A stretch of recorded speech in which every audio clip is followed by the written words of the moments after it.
gratitude, I really believe, comes with humility. And I think humility comes with intelligence. I really do. Because there's two kinds of people in the world, those who are humble and those who are about to be. We're all going to get humbled in our life. And no matter how much success we have, there's always going to be somebody that's going to beat us at some time, and we're going to fail. But you also have to be smart enough to know that there's a lot of times that you do a great job. That's where the gratitude comes in. Because when people would ask me afterwards, okay, you've won a national championship. After that national championship, that make you know how to do it and make it easier for you to win another national championship? I said, hell no. It made me realize how hard it was to do that and all the breaks that we had to get along the way to win it. And it also made me realize some of our previous teams were just as good as that team, and they got some bad breaks, some things that were out of their control, but they had the same commitment, the same attitude, and things just didn't go their way. So I got to be humble enough to know that there's so much more in everything we accomplish, and that we've got to be grateful for that, and we've got to acknowledge that. So sometimes just by writing it down makes you stop and admit it, right? And usually when I write something down, it sticks in my mind. But if I don't write it, I can forget it quick.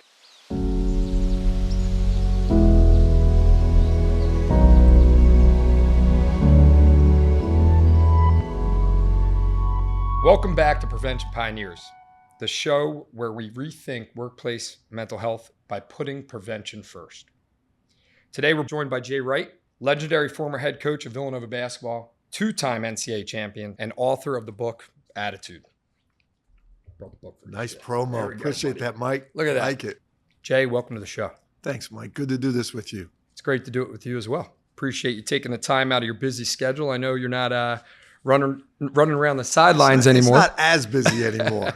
It's a little busy, not like it used to be. So this is enjoyable. And I actually enjoy doing these things now that I choose to do it with people like you, who we've been friends with for years, and on interesting topics that can help people. So this is cool. Well, I appreciate that. And having watched you for the last 21 years prior to your retirement in 2022, and actually, funny story enough, when you came to Villanova, that was my senior year at Villanova. I remember the day you walked on campus. That wasn't a great year. It wasn't a great year, but that's all right. I was on the lacrosse team, so we had many ups and downs, you know.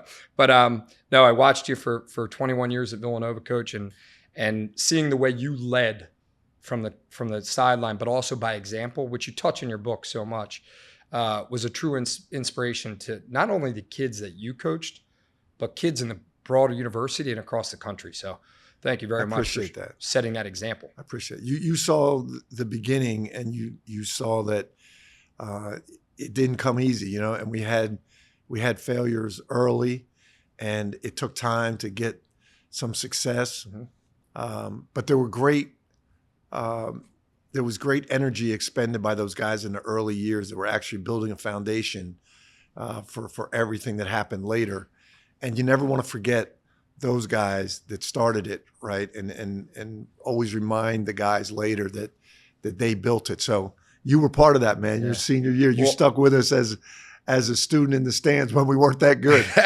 I loved it. Hey, I give a lot of credit, to Coach Lapis and those guys. They competed, and it was fun, and the culture was always special. But watching what you came in and built was truly special. And you just hit early on in the first intro here. You hit on two key aspects of your book, which I love. Right? Don't ever forget those who came before us. And I'm not sure I said that the right way, no, but you did. And number two is failure. Don't run from it. Right? Yeah. Failure is a key aspect to all of our lives and what we do. And if we run from failure or put our head in the sand from failure, we're never going to accomplish anything, whether it's on a basketball court, on a football field, right, in a classroom, or in business. Yeah. You don't have to like it. You don't have to like failure, and you don't have to be comfortable with it. As a matter of fact, it's normal to be uncomfortable with failure. It's normal to want to avoid it. It's normal to not like it and feel bad about yourself. It's normal. Yeah. But it's all about how do you respond to it, right? And to understand that we all fail, and anybody that's successful. And I would try to we would have guys that are 18 to 22, so they didn't have a lot of experiences in their life. And I would try to tell them, you can look at great teams. At that time when we took over your senior year, Duke was great, and I would tell them, you look at these Duke teams now, you guys don't know, but when you were little kids, they were struggling. Everybody goes through it. It's a matter of how do you respond and what do you learn from it, and how do you proceed with confidence in your next challenge after your failure. And don't fear it again. Yeah. Failing a second, third time is not a death sentence. Sure. It's just your next opportunity to learn and grow. And that probably plays pretty well into the successful teams you've had too, right? Not just on those early years where you're building out, the infrastructure to be successful for a long run. But talk to me a little bit about being on the sideline in that 2016 championship game when the final seconds are winding down and your team's faced with adversity from a crazy shot last minute, right? Tying the ball game. And what did you say to your boys when you pulled them aside? It's one of my favorite experiences I've ever had in coaching. It wasn't Chris Jenkins' shot going in to win the national championship. As a matter of fact, people always ask me and laugh at me about, well, why didn't you get excited? Why did you respond with just because the reason was what we went through before that to help everybody else understand that might not have known it. We had a 10-point lead in the national championship game with 3 minutes to go. So usually in sports, especially basketball, if you've got a 10-point lead with 3 minutes to go, usually you're going to win the game. Mm-hmm. And we made a lot of uncharacteristic mistakes going down the stretch. And really, if you're honest, it probably came from the pressure. We hadn't won a national championship before. We hadn't been in that position, and we wanted it bad. And we had guys like Ryan Archidiakono who never made mistakes, made some uncharacteristic turnovers. So we went from up 10 to up 3 with about 14 seconds to go, and North Carolina had the ball. And anybody that knows basketball knows when you're up 3 points and the other team has the ball, the only thing you can do is not give up a 3. You can give up a 2, a 1, you can foul. And we had a player, Daniel Achefa, who actually made a great play and switched out and knew the play that Carolina was going to run and went for a steal and missed it. And Carolina, Marcus Page, got the ball, did a double clutch, crazy shot. Unbelievable shot. To tie the game. Unreal. With 4.7 seconds left. So it looked like we were going to be the ultimate chokes. Yeah. And if you think about it, we've all been in those situations where we're trying to do our best. We've done everything we can do, and things just don't go our way. Sure. Right? And with those 4.7 seconds, we made a mistake, but it was with good intention. Mm-hmm. And they hit, you could say, a lucky shot, which was out of our control. So I was standing at half court. That shot happened at this end of the court. Our bench was at this end of the court. So I was in between our team on the floor and our guys on the bench. And as the guys were coming off the floor, they were looking at the guys coming off the bench. We called timeout. And I was right in the middle. And they were coming toward each other. And they were all clapping their hands and saying, attitude, attitude. Love it. And I still wear that attitude wristband. You got one on too? Attaboy. I love it. I love it. I got one on this side. That was our code word. Look, I got it here for a different reason, but I wear it. I love it because it means a lot to me for this reason and for another reason of a friend who passed. But I love that. Yeah, and that was our code word, which meant, look, it was a way to, in a crisis situation when we didn't have a lot of time, to relay to each other. Look, the guys coming off the floor are saying, look, I know we made mistakes. I know we screwed that up, but I'm telling you guys that are coming off the bench, you can count on me. My head's going to be clear on the next play. I'm going to let that go, and I'm going to have a clear mind, and I'm going to attack the next play with confidence. So you don't have time in a crisis situation to say all that. So we would practice that and practice that. Just look at each other and say attitude, and that's what you're saying to each other. Yep. And the guys on the bench are saying, look, we know you screwed up, but we're with you, and you have to make sure you got a clear mind on the next play. And they were saying it to each other.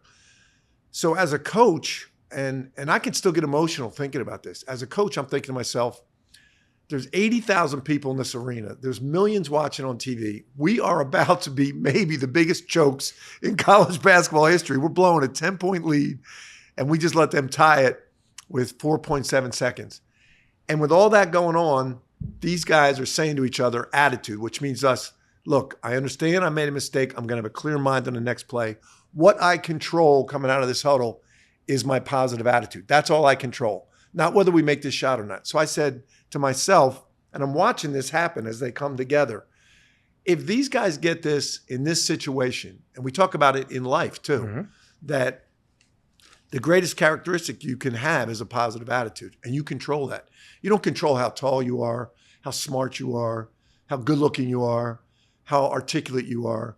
You control your attitude every day. So and we would talk to these guys about it. So when you leave Villanova basketball and you go into the real world, each day things are going to happen to you, and each day when you wake up, you have a choice. What's my attitude going to be? Based whatever happened yesterday, I can still control my attitude today, this morning.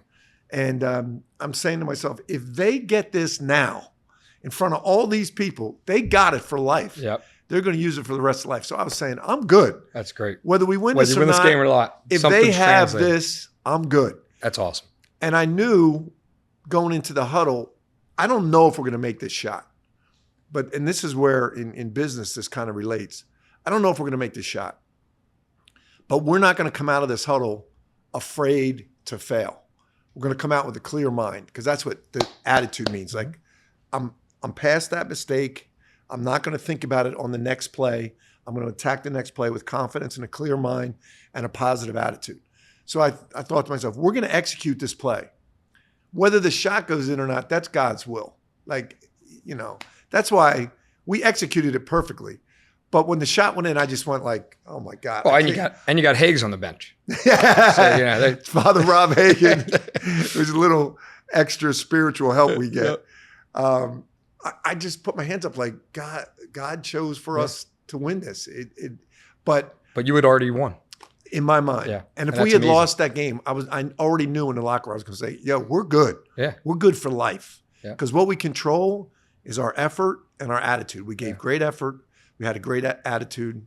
It didn't go our way. I was ready to say. Yeah. But then that shot went in. I was like, I can't believe God chose for us to do this. It was unbelievable. And then 2 years later to repeat it was just such a special story. So, well, we have a lot to dive into on attitude and how it affects mental health, right? And I think what you said is that being a life choice, a daily choice, resonates so much with what we deal with at Spirence and mental health prevention. Yeah. So we'll dive into that. Before we do that, I just want to get a little bit the person behind the coach, right? Just so our audience here can understand.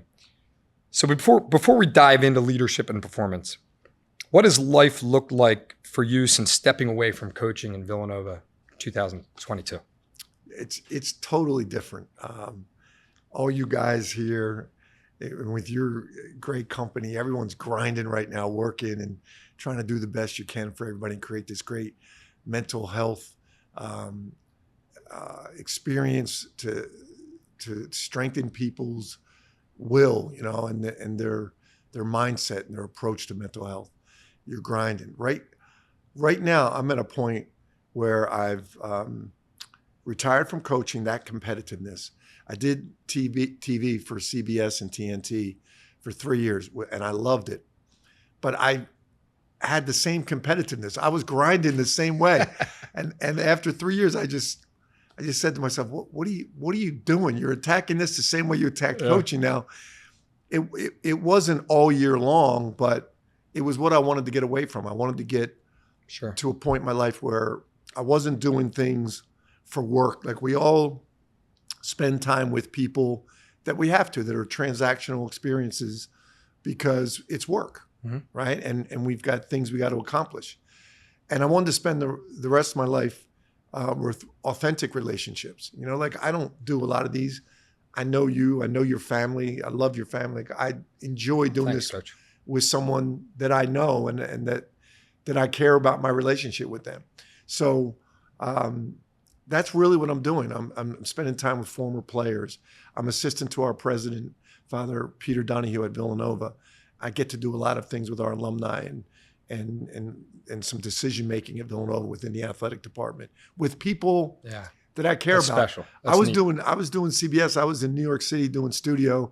I'd be there from Thursday night until Sunday night, and I'm watching Villanova games on TV, and my family's at the Villanova game, and I'm in a studio in New York. Something's wrong here. I'm going, what am I doing, man? I want to be there, and so now I'm there and helping out Coach Willard a little bit. He doesn't need a lot of help. He's doing a great job, but really spending time and with childhood friends and people locally here in Philadelphia, and I'm really enjoying it. That's great. That's great to hear because you deserve it, Coach, for sure. Looking back, what are the moments in your career that fundamentally shaped how you think about mindset and mental health today? Well, it's interesting because we're talking about mental health, so it makes me think about some failures.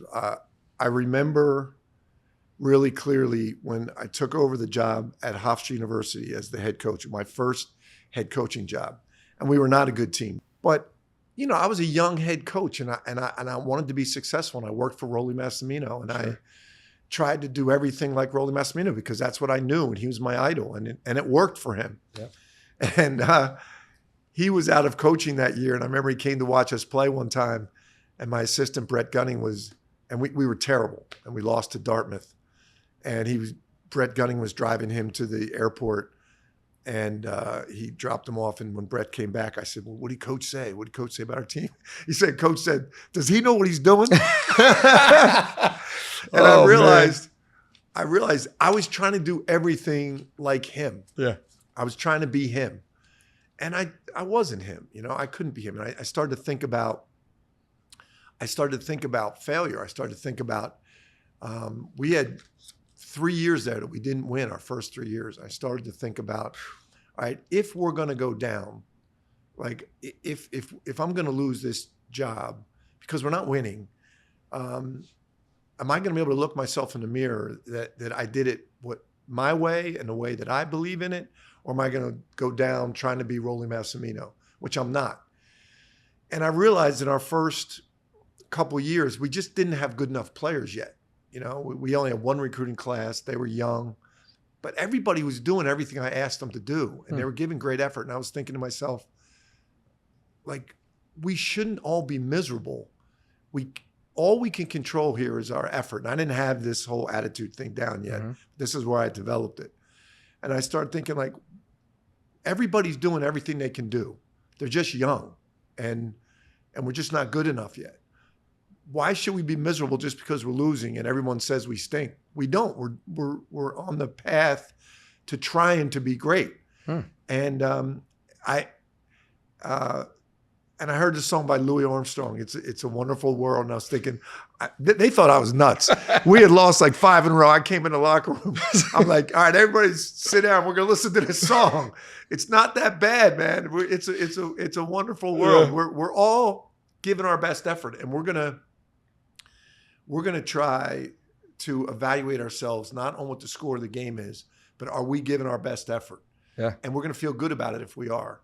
And it didn't turn around right away. And at that time, I was driving in Philly recruiting. And if you remember, John Chaney used to have these billboards up that said, winning is an attitude. And that word attitude was big up there. And I was like, you know what? They're winning because of their attitude, but we're not winning, but we got a good attitude. Like, we're all trying. Everybody's doing what I asked them to do. That's going to be our motto. Like, we got to have a positive attitude each day. We control that. And that's where we came up with that. And it really took us 3 years to win. And I had everybody feeling good. We weren't winning to the point where we did a home visit with a recruit going into our 4th year. And I meet with the parents and the kid. And after the meeting, I say to the mother, you have any questions for us? And she says, well, the coach that came in that was here before you from Boston University said, if you guys don't win this year, you're going to get fired. She said, well, if I send my son there, are you going to be there? Or are you going to get fired? And I was like, no, we're great. We got a great attitude. we come out of the home visit with my assistant, Tom Pecor. I go, can you believe she would ask that? Can you believe the guy from BU said we're going to get fired? He goes, We are getting fired. Oh, if we don't win, we're getting fired. I was so into like the attitude and everybody giving their best that I wasn't even thinking about that. By the way, that guy from BU, whoever it was, has to respect competition like you talk about in this book, because I don't think that was very nice, Coach. No, that's great. And then outside of basketball, what helps you personally stay grounded and balanced? My wife and my family. I love it. Honestly, my wife's a lawyer. My daughter's a lawyer. My nieces and nephew, my nieces and my brother-in-law, all lawyers. I'm the dumbest guy in the room all the time, and they treat me that way, and it's a good thing. Like in my family, it's not Jay the coach ever. You know, it's Jay the dad, it's Jay the husband, and my wife really does a good job with everything of making sure that I remember that, we all remember that, and you know, it's not about what kind of coach you are, it's what kind of father you are, what kind of husband you are, what kind of friend you are, and it really does help me. So true, Coach, so true. And what an amazing woman to stay core to that from a family perspective too. I look at my mom a lot like that in our family. So it's true, and it really is true. If you look at any great leader, there's got to be somebody in their life that can keep them grounded and keep them in touch with reality. Because when you're leading, it's natural for everybody to kind of kowtow to you because you're the leader. They don't want to get in your bad graces, you know, but that's not reality, right? That's work. Yep. And I know your mom well, and you're right. And most of the times it's a great wife, but it can be other people, but you need that person in your life. Yeah. No, it's a great point. So let's get back to this word attitude, because we've touched on it a lot in terms of how you, Coach Wright, use it in your daily life and how you use it in history of coaching. You often say it's not a personality trait, right? It's a commitment. It's a daily choice. How do optimism, discipline, and gratitude, which I love that word and I use that word a lot, act as preventative tools against burnout and anxiety? Yeah, it's great that you put those together. You know, one of the things I used to always say to the team, the last thing I'd always say to them going out of the locker room, we had a big picture on the wall as the guys would open the locker room door and walk out for a game. It's just a big picture of all 13 of them hand in hand walking together. And it would say, surround yourself with those on the same mission. But the last thing I would say to them, because I knew as soon as they leave me, they would open that locker room door and they would see that we purposely put it there. So it would smack them in the face. We're all together in this. Is we don't have to be perfect tonight, but we got to stick together. I love that. And it's the same thing. It's the same thing with all of us in life, with our attitude, right? Our gratitude. We're not going to be perfect. Like I say, you have a choice every day, you know, and sometimes I get up and, you know, and I say to myself, get yourself going. Like you got to have good attitude today. Like that's your choice. Let's go. And I'll get going on, and then things will happen during the day and I'll forget about that. Right. Yeah. And it's funny. I had one of my players, I was driving up to New York. I was in traffic and I was in a car service. I was in the back of the car and one of my players called me, former players just recently. Like, Coach, how you doing? And I was worried I was going to be late for this event I had to be to. And I'm like, I'm sitting in traffic outside the Lincoln Tunnel. I said, I'm dying here. I got to get, he's like, attitude, Coach, attitude. And I'm like, you're right. You know, you're right. But we're not going to be perfect all the time. And same thing with gratitude. You know, and we got to be easy on ourselves. It's not being perfect. It's just being honest with ourselves. And it's giving the effort to commit to having gratitude for our gifts, having gratitude for opportunities we get during the day, having a positive attitude. And positive attitude doesn't just start during the day. You can be in a meeting and some things can go against you in that meeting. Now you come out of that meeting, you have to go to another meeting. That's when you got to kind of catch yourself and say like, okay, I can't take this into the next meeting. It's like I was using the analogy of the basketball play. Sure. You know, next play, I got to have a positive attitude. But it happens to us in our lives. You know, something happens at home in the morning, now you're coming into work. And you can't bring that to the people at work. You got to say to yourself, you got to compartmentalize, okay, maybe I lost it a little bit at home. I can't come in and do that at work. Get yourself together. You control your attitude. Give yourself a break. You just made a mistake. Give yourself a break. Make sure you fix that when you can. Yeah. But give yourself a break and don't beat yourself up or don't put it on other people going into your next association with someone. Right. And I love also too, you talk a lot about having gratitude, right? Using a gratitude journal, which we'll get to, but also being not light on yourself, but easier on yourself and grateful for what you do bring to the table, and the mistakes are the mistakes. But now let's talk about when you do make a mistake where you actually need to own it. Yeah. Because sometimes we're not perfect, right? We're human beings, and you're the leader of a culture at Villanova basketball for 20 plus years. And, you're doing your best to slap yourself in the face in the morning, some mornings when you don't feel like it, just to bring in that positive attitude. Yeah. But I got to imagine once or twice or a handful of times that slipped through the cracks, right? Oh, yeah. Where, one of your teammates who's right behind you, leading the way, has seen the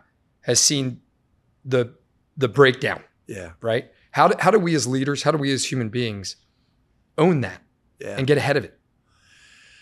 Hey, I learned about midway through my career,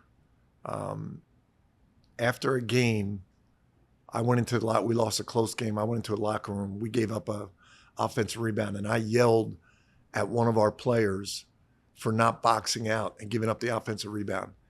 And that's one of our core values is rebounding, and it's real important to us. And boxing out's real important to us, and something we talk about all the time. And I made the point, using him as an example, that we don't box out there, and this is something we talk about every day, and everybody's counting on you, and we give in on that, and it cost us the game. It wasn't a missed shot; it was not getting that rebound. And then I go back and watch the film, and it wasn't him. It was another guy. And he didn't say anything. He took it. Mm-hmm. So who was it? Who was at fault really? Me. Sure. Me, right? And so I immediately texted him and said, man, I'm so sorry. I'll meet you in the morning. I want to talk to you before our team meeting. It wasn't you. And I really appreciate and respect you for not saying anything, because the point I was trying to make was not that it was his fault, but how important rebounding is to everybody. And he was smart enough to know it's not about me. It's about the team. I'll take the hit right now. He's trying to make a point to the team, which was incredible emotional intelligence on his part, right? But I had to go in the next day in front of the whole team. And I met with him first and said, like, yo, dude, I'm sorry, man. I'm so sorry. And that was wrong. But you understand what I was doing? Because I knew what you were doing. And I said, and I appreciate your sacrifice for the team to take that, because if it would have turned into an argument between me and him right there, nothing would have been accomplished. He let me actually make the point to the team. So then in front of the team, I had to explain the whole, like, again, I'm sorry, that was my mistake. But bigger than that, what he did by taking that hit and not making it about him, let you all know, everybody came out of there knowing we got a rebound, and that cost us a game. So that was even bigger on his part. I also learned a lesson. After games, I didn't yell at anybody after games until after I went and watched the film. So I always come in after loss and say, okay, we'll talk about this in the morning. And then I go home and watch the film and make sure whoever I get mad at, I'm right. Yep, that's great. That is so great. Let's talk a little bit about the gratitude journal, because I thought it was cool, right? Mm-hmm. I think, at least in work, I write stuff down all the time. Yeah. Right? I'm a list guy. I write down lists. I cross them off. I got a whiteboard. Everybody here knows I like the whiteboard. I got a whiteboard where I'm constantly drawing. So I take pictures of my whiteboard, whatever. I know what's right in front of me. Yeah. There's so many times in life, Coach, where I'm grateful for something. Yeah. And I think about it, but I don't write it down. Yeah. Right. And then that thought, not that it ever goes away completely, but there's something about having something right in front of you. Definitely. That you could read every day and will help you in the morning Yeah, maybe change your attitude, maybe just improve your attitude a little bit, right? definitely. Can you talk a little bit about how you use that? Yeah, and it's just taking the time to write it down. The time that you're writing it down makes you stop and think. And gratitude, I really believe, comes with humility. Mm-hmm. And I think humility comes with intelligence. I really do. Because there's two kinds of people in the world, those who are humble and those who are about to be. Yeah. And if you don't understand that, So true. you're not really using your intelligence, because we're all going to get humbled in our life. And no matter how much success we have, there's always going to be somebody that's going to beat us at some time, and we're going to fail. It's coming, right? But you also have to be smart enough to know that there's a lot of times that you do a great job, but there were some things that happened out of your control that helped you become successful. That's part of humility too. It's not all you.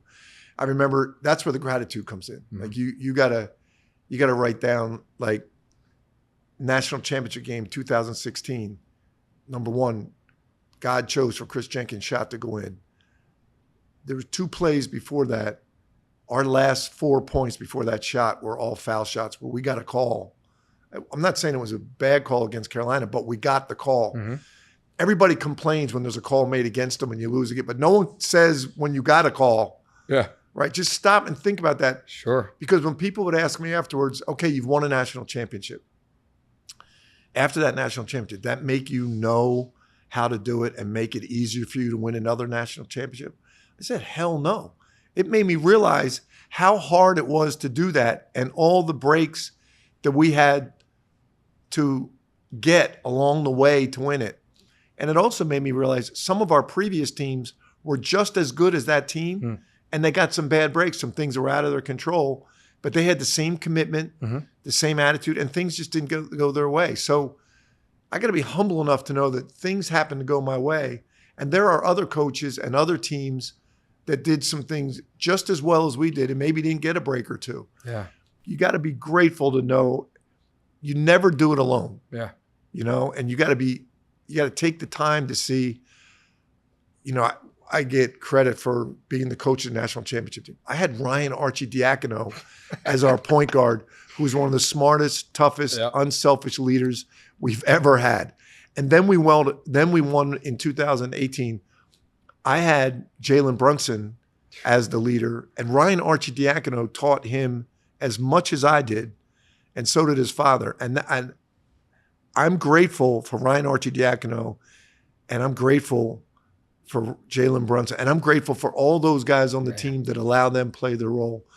There's so much more in everything we accomplish than just us. And that we've got to be grateful for that, and we've got to acknowledge that. So sometimes just by writing it down makes you stop and admit it. Sure. Right. And usually when I write something down, it sticks in my mind. Mm-hmm. And I don't really have to look at it again. Same way I am. But once I write it, I'm pretty good. But if I don't write it, I can forget it. And imagine all those days of all those little acts of great gratitude that you should have that just go away if you don't, put them in writing. And one of the other things that just registered in my mind too, and regarding attitude and our mental health, is on a basketball team, in order for everything to go right, that culture has to be there, right? In a workplace, that culture has to be there. In a home front, that culture has to be there. And, one of the things I constantly hear my wife say to my kids is, don't forget, you are who you hang out with. Yeah. You are who you surround yourself with. Yeah. So if you constantly are putting all the time and effort and making the daily choice that you talk about by committing yourself to excellence and positivity, but you're hanging out with people that aren't committing themselves to that same positivity, that is mentally draining. Yeah. Right. Yeah. And it doesn't help build resilience. It helps excel burnout.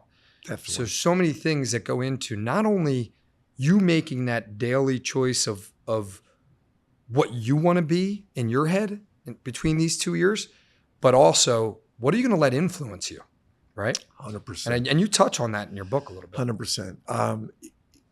You're the people around you, and being in Villanova, and the community is so important to impacting the individual and what community you choose to be a part of. And it's like I said to you, the picture we would have outside our locker room, you surround yourself with those on the same mission. Yeah. There's some complexities to that are really interesting. And I remember in 2009, we would always talk about being a family as a basketball team, and we're helping each other. And everybody wasn't perfect. We all had this goal. We had our core values: play hard, play together, play smart, play with pride. It was a triangle. Yeah. And we really evaluated ourselves on how we committed to those core values. Mm-hmm.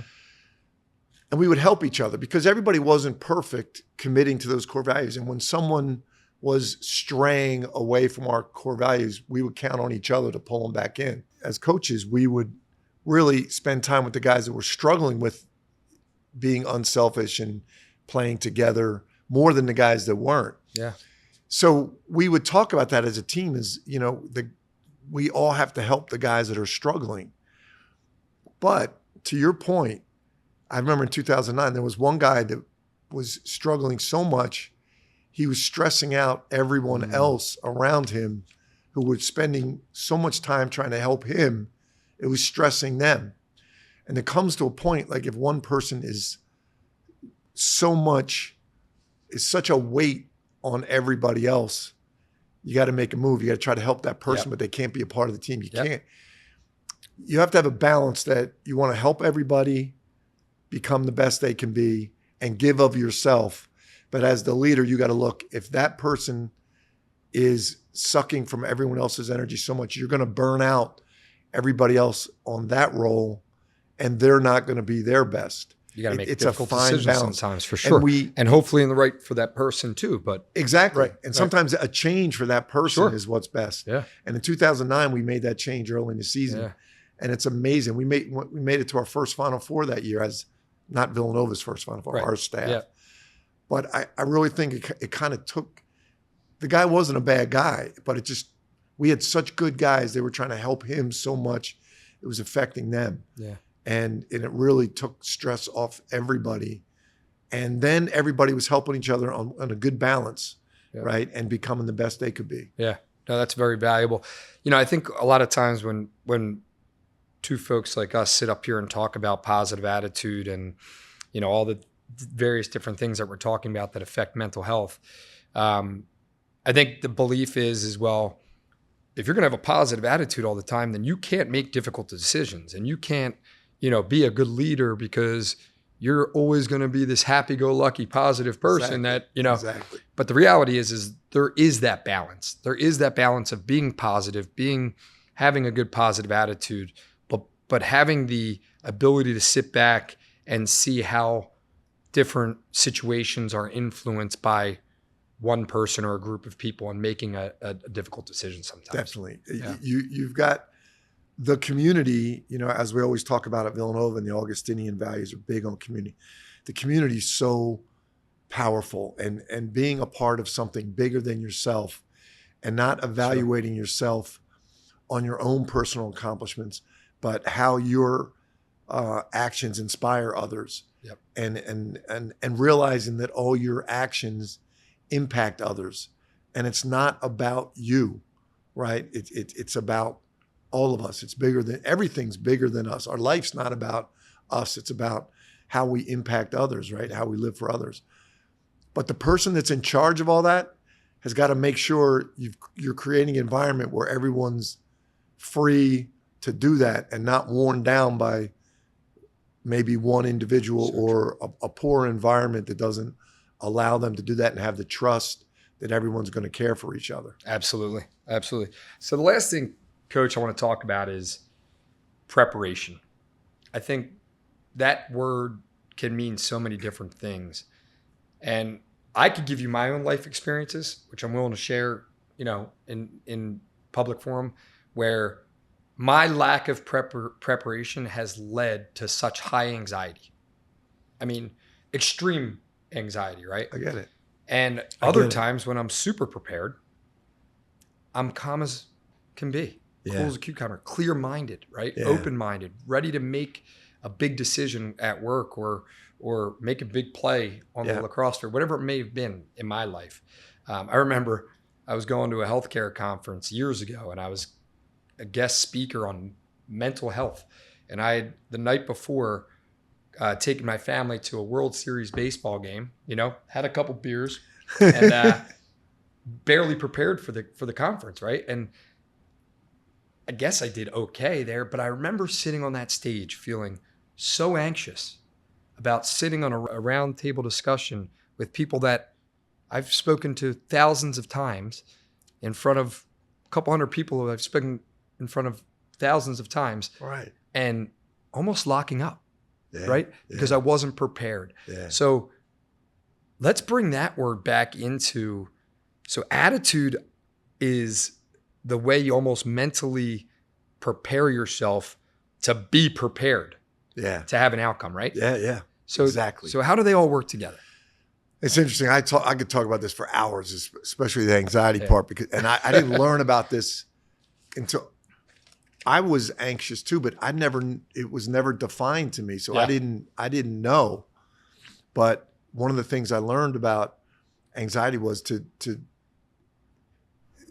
anticipate successful outcomes, right? And not fear failure, right? And I was doing this before. I learned about this later, but I was doing this on my own. Like I would go into every game anxious, but not knowing that I was anxious. I thought I was just excited for the game, We were playing UConn, and they were a great rebound team. The way we would lose this game is if we don't rebound against UConn. It's going to be rebound, and it's going to cost us. We're going to learn a lesson. We're going to build on it. We're going to be all right. We're going to come back to practice. It's going to make us better.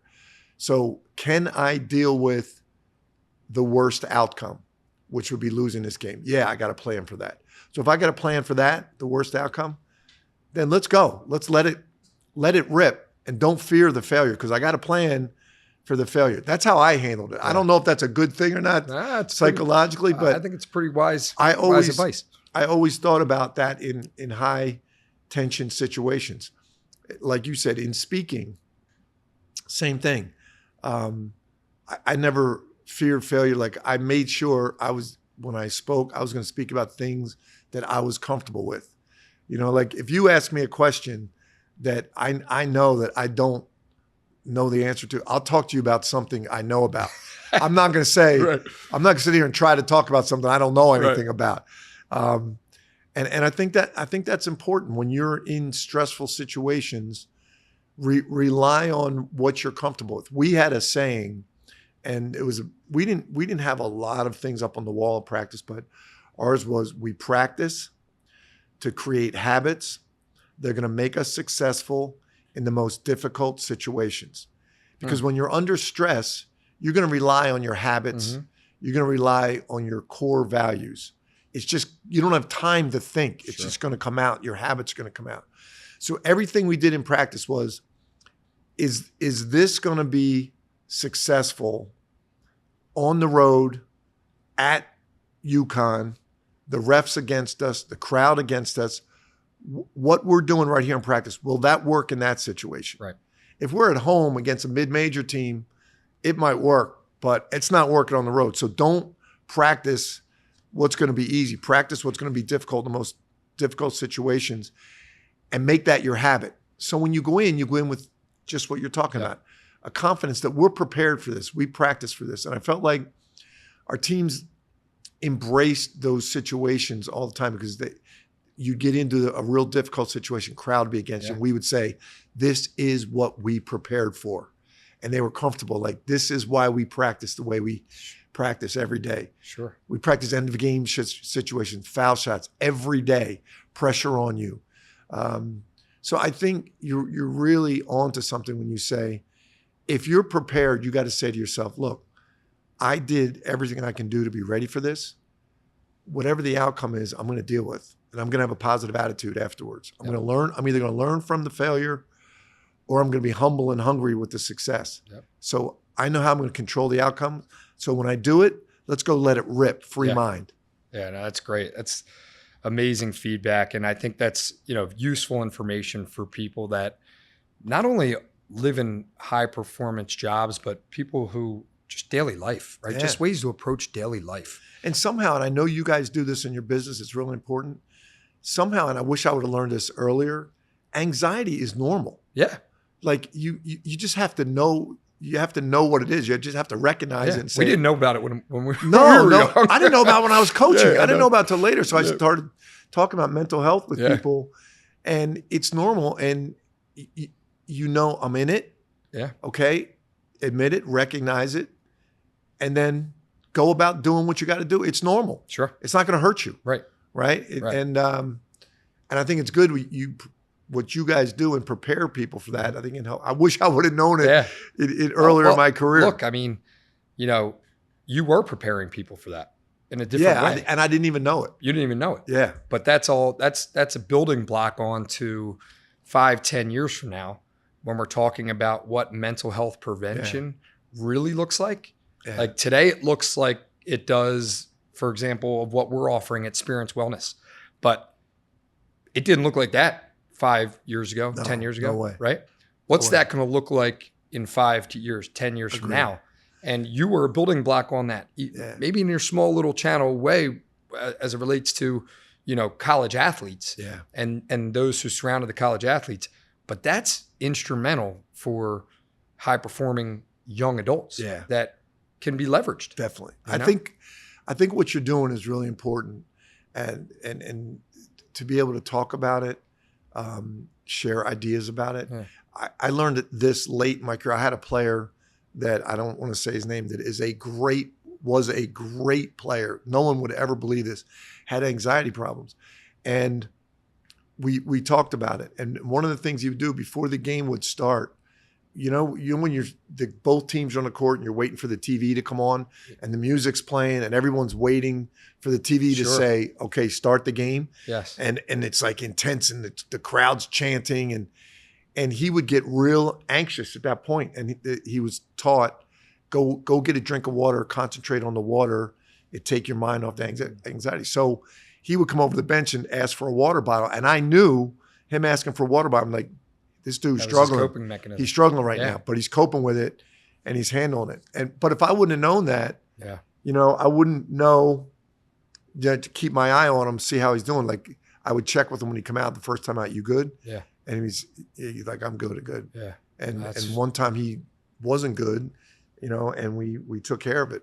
But if we hadn't talked about that and we didn't understand it, we would have never known. Yeah. No, it's so true. And it is normal, but it also could be overwhelming. Yeah. Right. So learning these coping mechanisms, being prepared, choosing to wake up with a positive attitude in the morning and working at that. Not fearing failure. Jotting down your gratitude, what you're grateful for. Right. Yeah. And just being, one day at a time, living in the presence as best as we can. I know I'm working on that all the time, Coach. Yeah. I wish that's something I could get better at. Me too. I still am. But it's a wonderful opportunity to sit here and chat with you. I know what a humble man you are. And obviously reading your book, I highly recommend people who haven't read this to read it, because this was a real game changer to me. I did a health challenge a couple years back, and we had to read a certain amount of books during the challenge, and they had to be nonfiction, books of self-improvement. So your book was one of my books. Cool, man. I'm glad. And I enjoyed it. That's awesome. Especially the part where Father Rob was washing your feet. That was a really cool story. That was a classic. But no, I really appreciate you taking the time. You say you're not busy, but I know you are. And away from your beautiful family to spend time with us talking about attitude and its impact on mental health. And really appreciate it, Coach. Thank you, man. It was fun doing it. And I love what you guys are doing. I think it's really important, especially for the age group for everybody, but the age group that we dealt with, 18 to 22, those guys we had and ladies in college. It's really important. Yeah. Keep doing what you do, man. I'm proud of you guys. Will do. I appreciate it. Thank you very much. That's today's episode of Prevention Pioneers. If this conversation resonated, subscribe, leave a review, and share it with somebody who's ready to support their mental health from the inside out. Learn more about Spirence and our prevention-first approach at SpirenceWellness.com. I'm your host, Mike Holloway, and until next time, be well.